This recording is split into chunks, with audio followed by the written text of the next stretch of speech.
Lightning Network va tout changer. Pourquoi Bitcoin va exploser? C'est ce que nous allons voir dans cet épisode.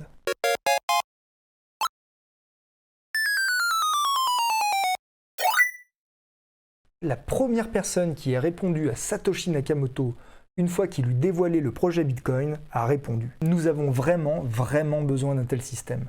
Cependant, tel que je l'ai compris, il ne semble pas qu'on puisse le mettre à l'échelle de millions d'utilisateurs. » On appelle ce problème la scalability, ou plus simplement la vitesse. Le saint graal des blockchains, c'est de réunir dans le même système sécurité, décentralisation et vitesse. Bitcoin a la réputation d'avoir sacrifié la vitesse au profit de la sécurité et de la décentralisation. Comme beaucoup de blockchains, il ne remplit que 2 des 3 critères. Lightning Network résout le problème et ouvre la voie vers une nouvelle technologie qui va tout changer. Non seulement il résout le problème de la vitesse et fait de Bitcoin la meilleure blockchain pour les paiements de la vie quotidienne, mais en plus il ouvre la voie vers un tout nouveau système de smart contract capable de voler la vedette à Ethereum sur son propre terrain. Donc attention, si vous n'avez jamais entendu parler de l'arrivée de la DeFi sur Bitcoin lui-même, vous ne pouvez pas manquer les 2 informations qui sont en fin de vidéo. Elles vont complètement changer votre vision de Bitcoin lui-même et vont, je pense, totalement changer votre vision de son potentiel de croissance. Pour bien comprendre comment et pourquoi le Lightning Network va tout changer, il faut comprendre un peu comment ça marche. Je vais vous expliquer l'idée géniale qu'il y a derrière en très simplifié. D'abord, petit rappel sur le Bitcoin. La blockchain Bitcoin, c'est une sorte d'énorme registre dans lequel on enregistre des transactions.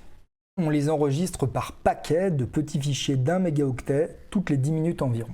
Étant donné le nombre maximum de transactions qu'on peut mettre dans ce fichier, on peut calculer qu'il y a environ 7 transactions par seconde au maximum qu'on peut diffuser sur le réseau. Par comparaison, Visa, c'est environ 1700 transactions par seconde, on voit qu'on en est très loin. Et même si on avait besoin, Visa pourrait monter beaucoup plus haut, on parle de 45 000, 60 000 transactions par seconde. Mais justement, grâce à Lightning Network, on va les atteindre facilement.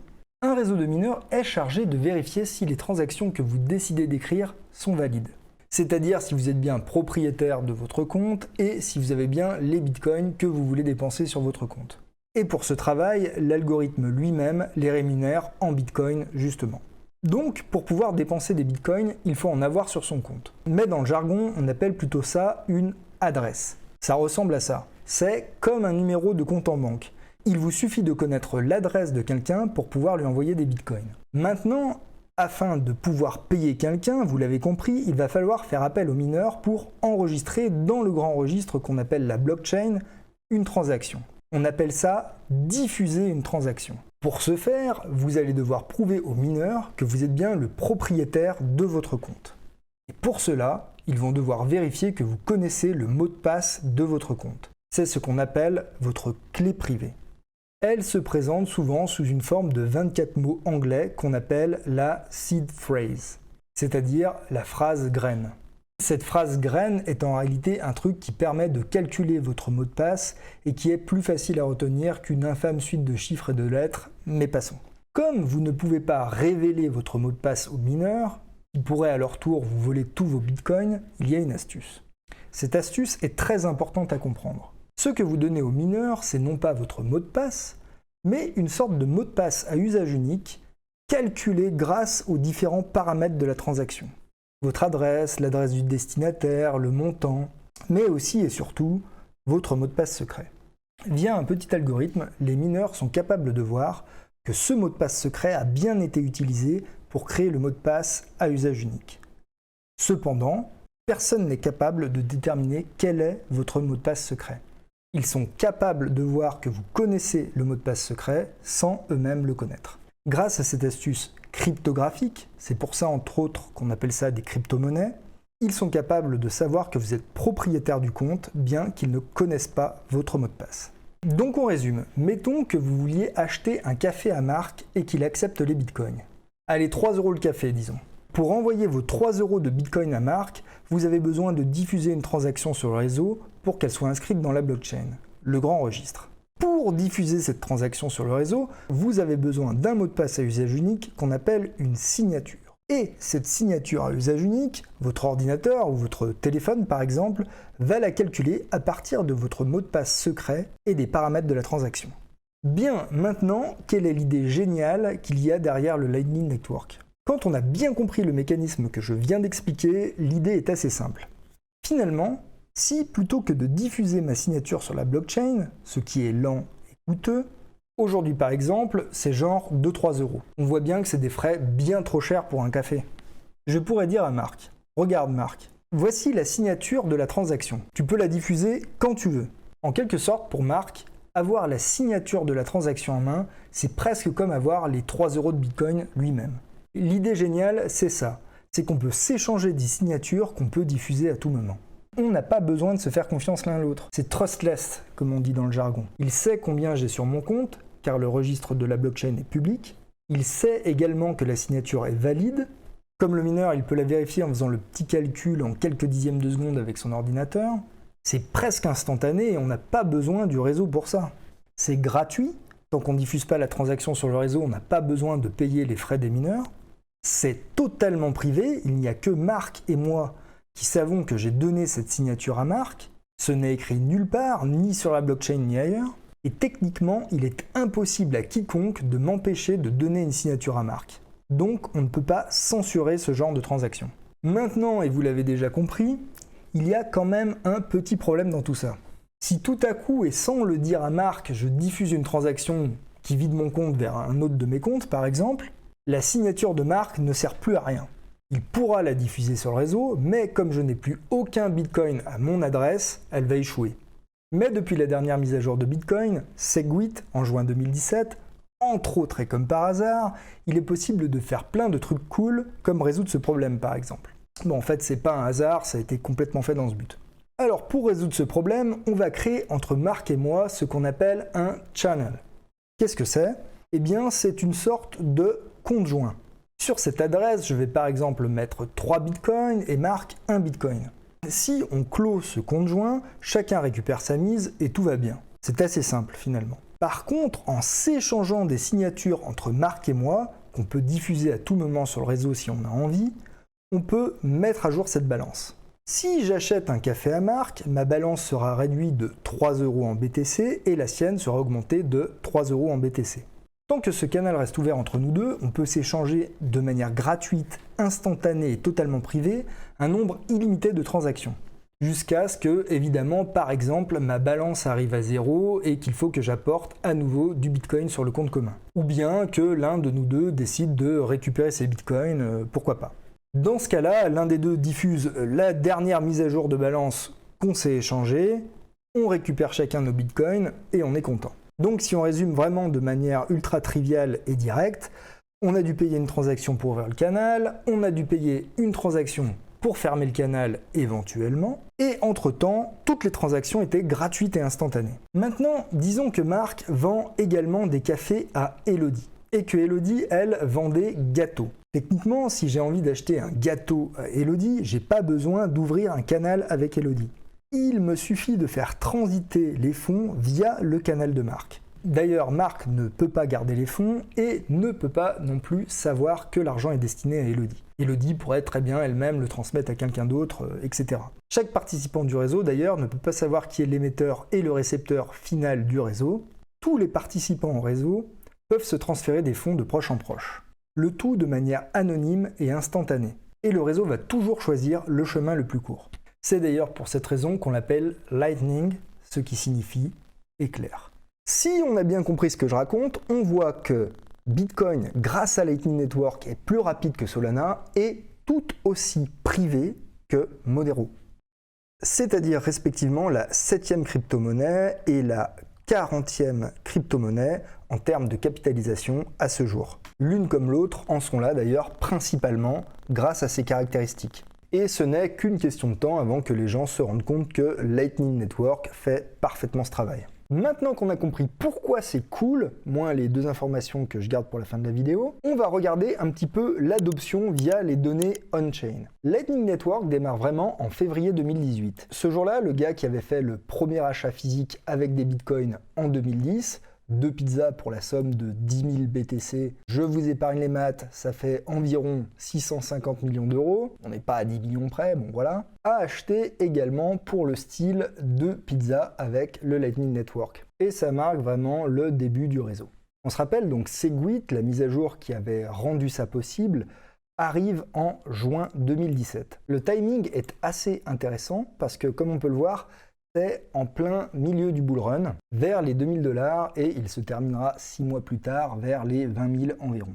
À l'époque déjà, le débat sur la scalability du Bitcoin revenait régulièrement dans la presse. Il y avait 2 écoles, les gens qui croyaient dans le réseau Lightning et les gens qui croyaient à d'autres solutions telles que Bitcoin Cash. Quoi qu'il en soit, et comme on peut le voir ici, Lightning Network s'est lancé au plus mauvais moment, au début du bear market.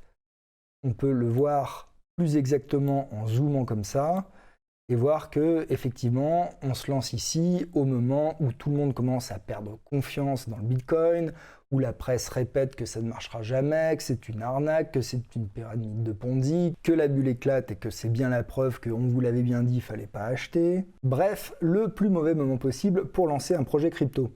Je le sais, moi-même à cette époque j'en ai lancé 2 en tant qu'entrepreneur et c'était pas le bon moment, je vous le garantis.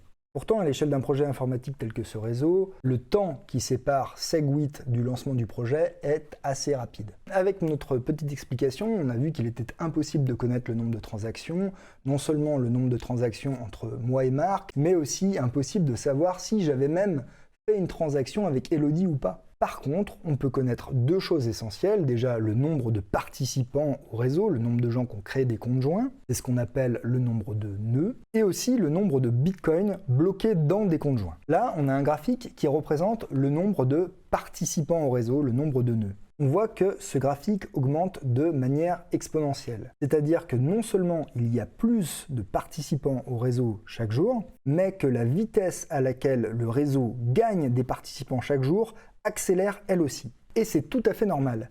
C'est la croissance naturelle de ce genre de choses. En vrai, s'il n'y a que Marc et moi sur ce réseau, c'est pas très sexy. Si vous n'avez pas particulièrement besoin d'échanger des bitcoins avec Marc et moi, vous n'avez pas intérêt à créer un channel. Mais plus il y a de gens qui se connectent au réseau, plus il y a de boutiques ou de sites web qui proposent le Lightning Network, et plus vous avez intérêt à créer un channel pour avoir accès à l'ensemble du réseau. Le coût des frais de transaction instantanés et anonymes avec quasiment personne, ça n'intéresse pas grand monde. Par contre, le coût des frais de transaction quasiment gratuits et instantanés avec des milliers de commerces, des sites internet et toutes les personnes avec qui vous pourriez avoir envie d'échanger de la valeur, là, c'est super motivant. Dans le domaine de la DeFi, c'est-à-dire la finance décentralisée, l'autre métrique qu'en général on aime bien regarder, c'est la TVL, pour Total Value Locked, c'est-à-dire la valeur bloquée sur le protocole. Regarder où va l'argent des investisseurs, c'est parfois trompeur à cause des comportements moutonniers. Mais après tout, les protocoles les plus populaires, c'est aussi ceux qui attirent le plus de capitaux. Là, on a une courbe en dollars américains et on voit qu'elle est complètement exponentielle. Mais cette courbe, je la trouve trompeuse. Il suffit que le BTC lui-même augmente pour que cette courbe monte. Donc, il vaut mieux regarder cette courbe en BTC directement. Et regardez les amis, même en BTC, cette courbe est parfaitement exponentielle.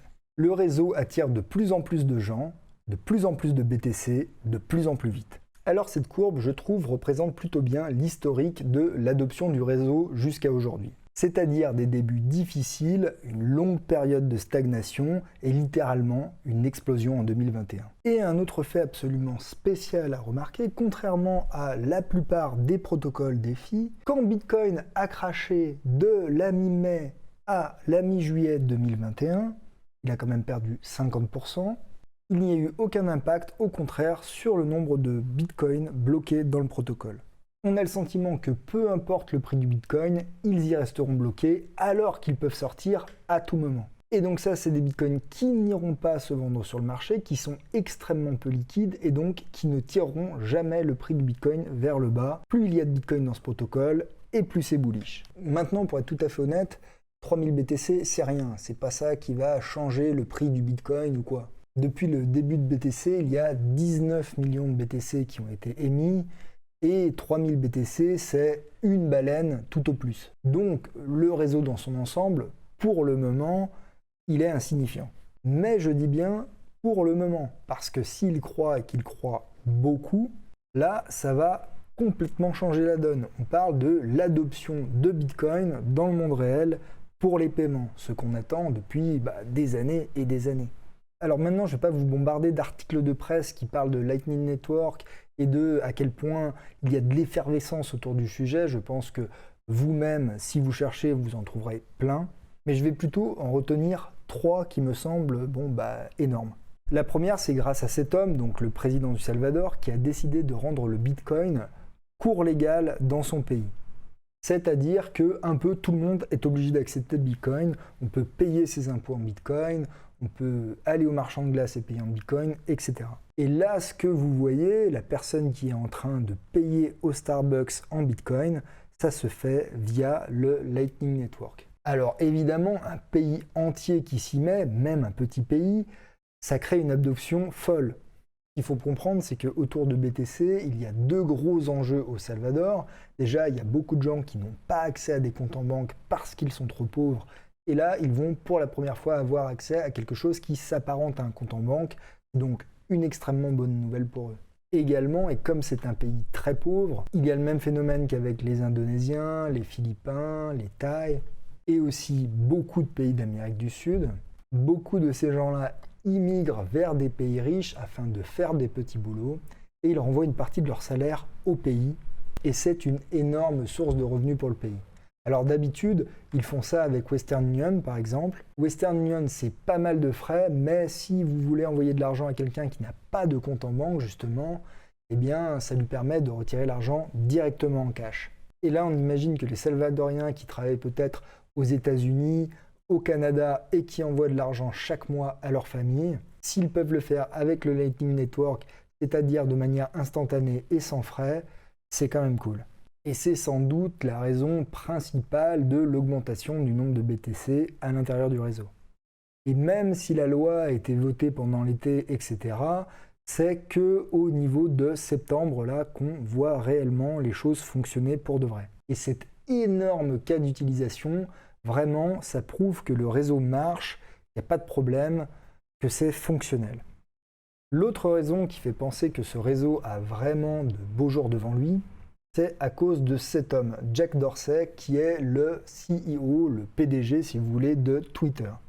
On le sait, c'est un secret pour personne, Jack Dorsey est un fan de Bitcoin. Il me semble même qu'il n'a pas du tout envie d'entendre parler d'autres cryptocurrencies, il est vraiment à fond sur Bitcoin. Et il a investi dans Lightning dès mars 2018, donc juste après le début. Et Twitter vient de rajouter un moyen de paiement aux tips sur Twitter. Vous le savez ou vous le savez pas, mais sur Twitter, on peut envoyer de l'argent à nos tweetos préférés.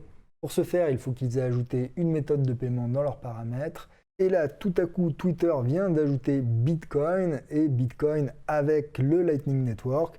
C'est-à-dire que si vous avez envie de donner un tip de 3 centimes à quelqu'un, ça ne vous coûtera pas 3 $, mais 3 centimes, c'est cool.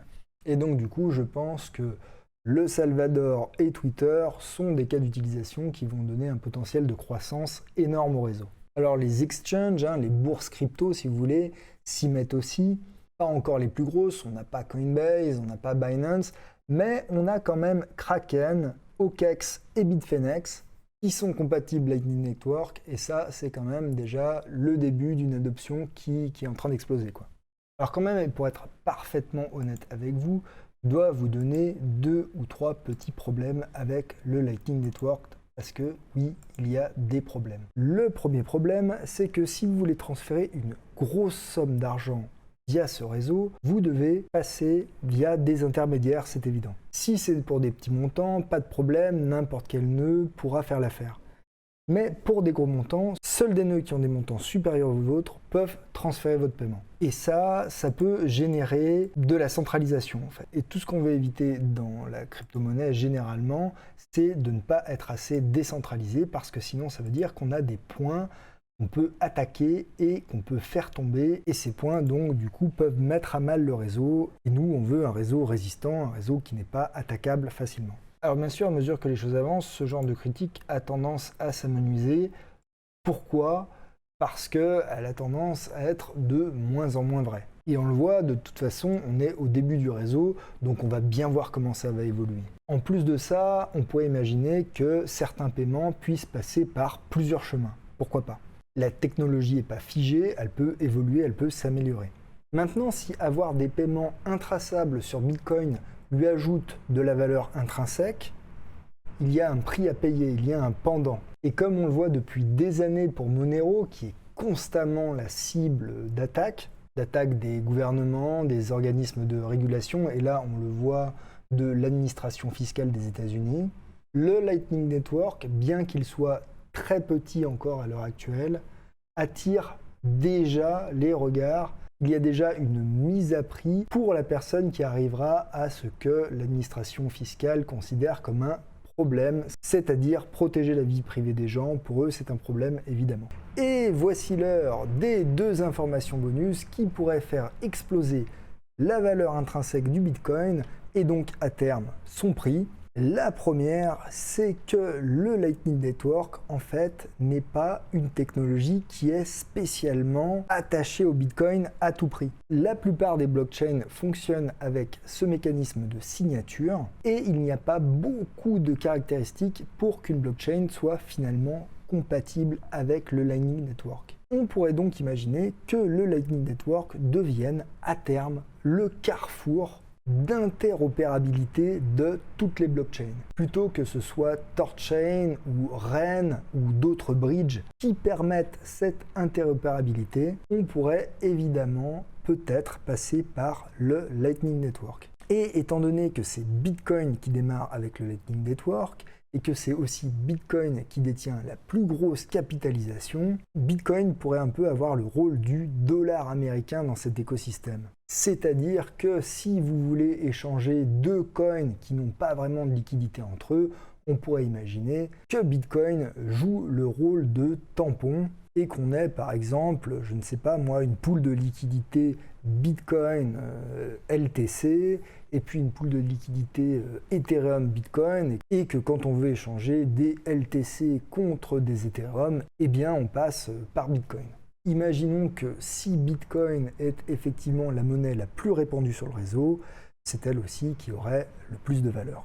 Alors, je dis pas ça au hasard parce que imaginez un DEX comme Uniswap qui a fait exploser le domaine de la DeFi et qui a été au démarrage du bull run quelque chose d'extrêmement enthousiasmant pour les gens, qui a donné un souffle nouveau à l'écosystème des cryptos. C'est quelque chose de tout à fait envisageable. Et ça devient encore plus envisageable avec la deuxième information que je voulais vous donner. Il a été accepté il y a quelques mois la prochaine mise à jour de Bitcoin. La dernière, on s'en souvient, c'était Segwit en 2017. La prochaine, elle est là en novembre et elle s'appelle Taproot. Alors Taproot va permettre tout un tas de choses. On peut le dire, c'est les smart contracts de Bitcoin. Alors ça ne va pas du tout être l'équivalent des smart contracts d'Ethereum. Ça va être différent et complémentaire, mais ultra puissant. Je vais certainement faire une vidéo par rapport à ça, parce que là, faut en parler, c'est difficile d'expliquer. Mais maintenant que vous avez compris Lightning Network, maintenant que vous avez compris qu'on peut faire des transactions sans passer directement par la blockchain en s'échangeant des signatures, avec Taproot, on va pouvoir faire des smart contracts via des choses aussi malignes que ça, sans être directement sur la blockchain. Ça va du coup être des smart contracts qui ne seront jamais congestionnés, contrairement à ce qu'on expérimente par exemple en ce moment sur Ethereum, avec des frais, avec des temps de transaction qui sont assez pénibles. Plutôt que de créer la blockchain qui ira suffisamment vite, la blockchain qui sera suffisamment pas chère, eh bien l'idée c'est de faire ça un petit peu en dehors de la blockchain, via des astuces cryptographiques. Et ça, certainement, ça va mettre du temps à prendre, comme Ethereum a mis du temps à accoucher de la DeFi, mais ça va donner une valeur intrinsèque à Bitcoin extraordinaire, et ça, j'ai hâte de vous en parler dans une très très prochaine vidéo. Donc, je voulais faire une vidéo pas trop longue, et bien sûr, c'était impossible de faire très court. J'espère que vous avez appris des trucs. Si c'est le cas, pouce bleu, questions en commentaire, abonnement. Si vous êtes curieux par rapport à Taproot, eh bien, la vidéo devrait sortir d'ici quelques jours. J'ai l'habitude de faire des recherches très approfondies, donc ça va me prendre quand même quelques jours. En tout cas, je vous souhaite bonne chance et je vous dis à bientôt dans l'univers crypto.